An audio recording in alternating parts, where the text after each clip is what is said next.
नमस्कार, मी प्रवीण पाटील. आपण पाहतात लाईव्ह ट्रेन न्यूज. आज जिल्हाधिकारी कार्यालयामध्ये राष्ट्रवादी युवक काँग्रेस कडून जे आहे ते दारूबंदीबद्दल या ठिकाणी जिल्हाधिकाऱ्यांना निवेदन देण्यात आलं.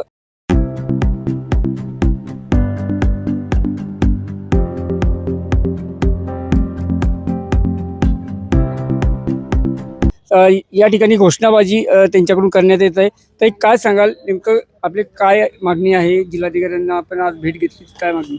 आम्ही आज राष्ट्रवादी युवती काँग्रेसच्या वतीने माझ्यासोबत असलेल्या सर्व गावठी दारू, विदेशी दारूच्या रासायनिक युक्त याच्यामुळे अफेक्ट झालेल्या सर्व महिला माझ्यासोबत आहेत.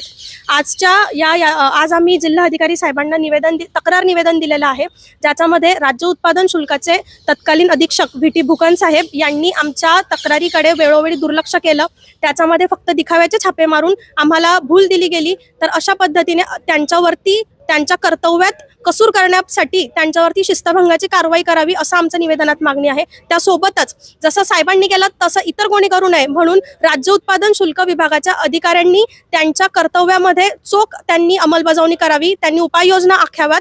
त्याच्यासाठी एक पथक नेमावं आणि त्या पथकाने त्यांची जबाबदारी निश्चित करून प्रत्येक ठिकाणी होत असलेल्या जिल्ह्यातील प्रत्येक ठिकाणच्या दारूबंदी, बनावट विदेशी मद्य, त्याची निर्मिती, त्याची विक्री, त्याची साठवणूक आणि ह्या सर्वच याच्यामध्ये त्यांनी एक चोख भूमिका घ्यावी आणि ती दारू बंद झाली पाहिजे, अशा पद्धतीची मागणी आम्ही या ठिकाणी केलेली आहे.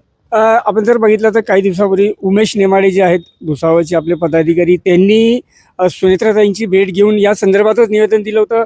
आपण आता सरकारमध्ये आहात तरी आपली मागणी कुठेतरी आपल्याला परत एकदा आंदोलन करावं लागतंय, काय भूमिका आहे?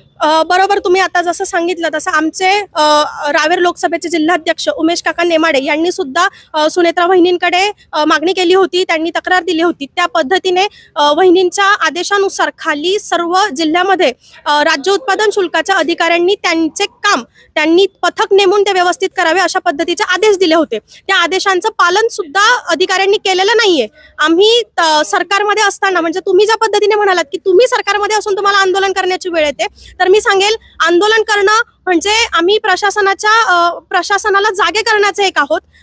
आता ज्या पद्धतीने मी राज्य उत्पादन शुल्क विभागाचे VT भुकन साहेब यांनी केलेल्या दुर्लक्षतेबद्दल त्यांच्यावरती शिस्तभंगाच्या कारवाईची मागणी केलेली आहे. अशाच पद्धतीने इतर सर्व अधिकाऱ्यांना याचा हे व्हावा, म्हणजे त्यांच्या अधिकाऱ्यांमध्ये हा पायंडा पळावा आणि त्यांच्यावरती देखील हे करणारं सुपरविजन करणारं पदाधिकारी, संघटना आणि हे कार्यरत आहेत हे त्यांना दाखवावं, यासाठी आम्ही हे केलेलं आहे. त्या अन्साराच्या अनुषंगाने आम्ही केलेल्या तक्रार मागणीची सुद्धा तिथे त्या ठिकाणी दखल घेतली जाईल असा आम्हाला विश्वास आहे. आणि येणाऱ्या काळात जर याच्यावरती उपाययोजना नाही झाल्या तर राष्ट्रवादी युवती काँग्रेस लोकशाही पद्धतीने तीव्र आंदोलन, रस्त्यावर येऊन आंदोलन करेल अशी आमची भूमिका राहील.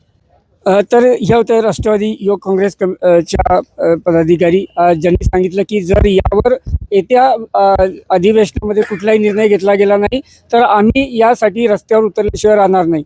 Pravin Patil, live train news, Jalgaon.